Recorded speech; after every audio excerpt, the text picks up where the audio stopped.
सत्यनारायण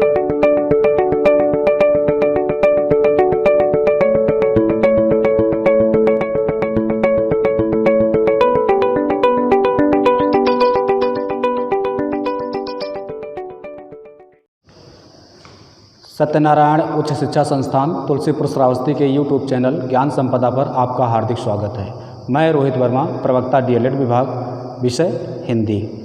पिछले वीडियो में हमने व्यंजन के भेद के संबंध में जानने की कोशिश की, जिसमें हमने आपको 5 तरीके से व्यंजन के भेद करने को बताया और उसको विस्तारित रूप देने का काम आगे हमने शुरू करने के लिए कहा था। आज व्यंजन के भेद में ही हम आगे बढ़ेंगे। हमने 5 तरीके से जो व्यंजन के भेद आपको बताए थे, उसमें से एक वायु मार्ग में अवरोध के आधार पर, दूसरा वायु मार्ग में प्रक्षेप के आधार पर, तीसरा नाद के आधार पर, चौथा आभ्यंतर प्रयत्न के आधार पर और पांचवा अनुनासिकता के आधार पर। इन 5 आधारों पर जो व्यंजन के भेद बताए गए हैं, उनमें से सबसे पहले आज मैं आपको वायु मार्ग में अवरोध के आधार पर व्यंजनों के जो वर्गीकरण किए गए हैं उसके संबंध में बताना चाहता हूँ। सबसे पहले व्यंजन के भेद में स्पर्श व्यंजन आता है, दूसरा अंतस्थ व्यंजन आता है, तीसरा ऊष्म व्यंजन आता है, चौथा संयुक्त व्यंजन आता है। स्पर्श व्यंजन क्या होते हैं? स्पर्श व्यंजन ऐसे व्यंजन होते हैं जिनके उच्चारण में वायु उच्चारण स्थानों यानी जैसे कंठ, ताल, मूर्धा, ओष्ठ इत्यादि को छू करके बाहर निकलती है। स्पर्श व्यंजन की संख्या 25 होती है और वे हमारे होते हैं क वर्ग, ट वर्ग, त वर्ग, प वर्ग और इस तरीके से हम व्यंजनों को बांटने का प्रयास करते हैं। व्यंजन का पहला स्पर्श व्यंजन में पहला आपका आता है क वर्ग, जो कंठ से उच्चारित किए जाते हैं। क वर्ग में 5 वर्ग हैं, प्रत्येक वर्ग में 5-5 वर्ण आपको मिलेंगे। इस तरीके से कुल स्पर्श व्यंजनों की संख्या 25 होती है। क वर्ग में क, ख,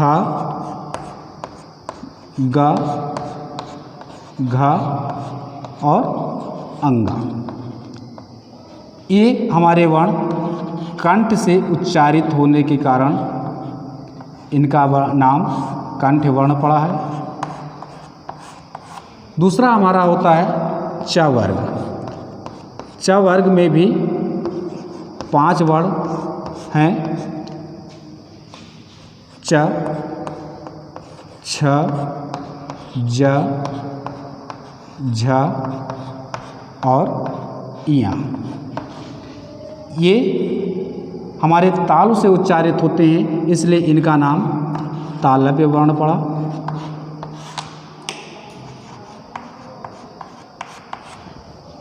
तीसरा वर्ग हमारा आता है ट वर्ग। ट वर्ग में भी 5 वर्ण हैं। ट, ठ, ड, ढ और अण। ये हमारे मूर्धा से उच्चारित होते हैं, इस कारण से इनका नाम मूर्धन्य वर्ण पड़ा।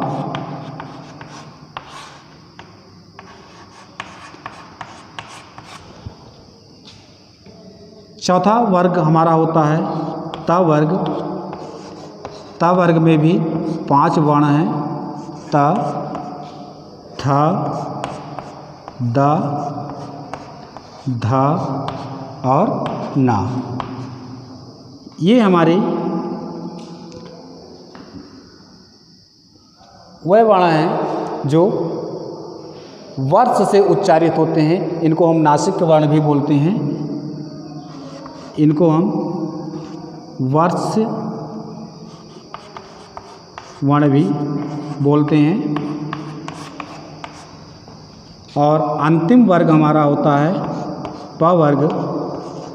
प वर्ग में भी 5 वर्ण हैं। प, फ, ब भा और मा।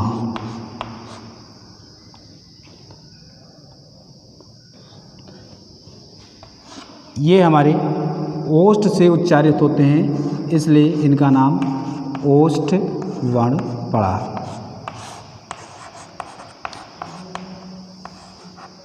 इस तरीके से इन समस्त वर्गों को मिला करके 25 वर्ण हुए, यानी इनकी संख्या टोटल 25 होती है, चूँकि प्रत्येक वर्ग में 5-5 वर्ण हैं।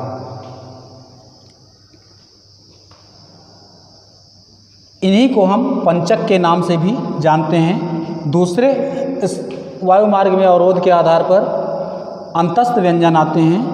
अंतस्थ व्यंजन वे व्यंजन होते हैं जिनका उच्चारण कंठ से होता है और मुख से अंदर की ओर होते हैं। कहने का तात्पर्य अंतस्थ व्यंजन वे होते हैं जो उच्चारण करते समय हमारी जो वायु होती है मुख के अंदर की ओर खींचती है, और इनकी संख्या 4 है।